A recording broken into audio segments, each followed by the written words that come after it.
તો વડોદરામાં ચૂંટણી બહિષ્કારના બેનર્સ લાગ્યા છે। પાણી નહીં તો વોટ નહીંના બેનર સાથે વિરોધ કરવામાં આવ્યો। નિઝામપુરાની મયુર પાર્ક સોસાયટીમાં બેનર્સ લાગ્યા છે। મયુર પાર્ક સહિત 5 સોસાયટીમાં પાણીનો પ્રશ્ન છે।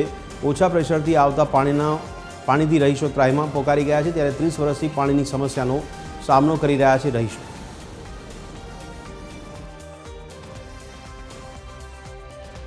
મયુર પાર્ક, શ્વેતા પાર્ક, અમારું દીપમંગલ સોસાયટી, આ તમામ સોસાયટીઓના લોકો સમયસર વેરો ભરે છે અને છતાં કોર્પોરેશને જે ફેસિલિટી, પાણી એ તો ફરજિયાત ફરજમાં આવે છે કોર્પોરેશનની, અને એમણે જેને પણ ધ્યાન દોર્યું હશે એમની પણ જવાબદારીમાં આવે છે કે આપણે ચૂંટાયેલા જનપ્રતિનિધિ હોય ત્યારે માત્ર આપણે અહીંયા મોદી સાહેબના નામે મત લેવા ના આવવાનું હોય।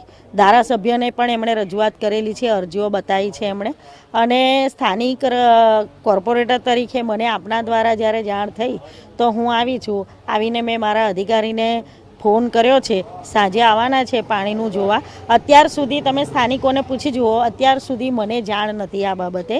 અને ઘરમાં બહાર આપણે કશું જોતા હોય, ગટર ઉભરાતી હોય કે લાઇટ બંધ હોય તો આપણે આપણી જાતે કરાવી દેતા હોય, પણ ઘરમાં પાણી આવે છે કે નથી આવતું, જ્યાં સુધી સ્થાનિકો આપણને ફરિયાદ ના કરે ત્યાં સુધી આપણને એની સમજણ ના પડે।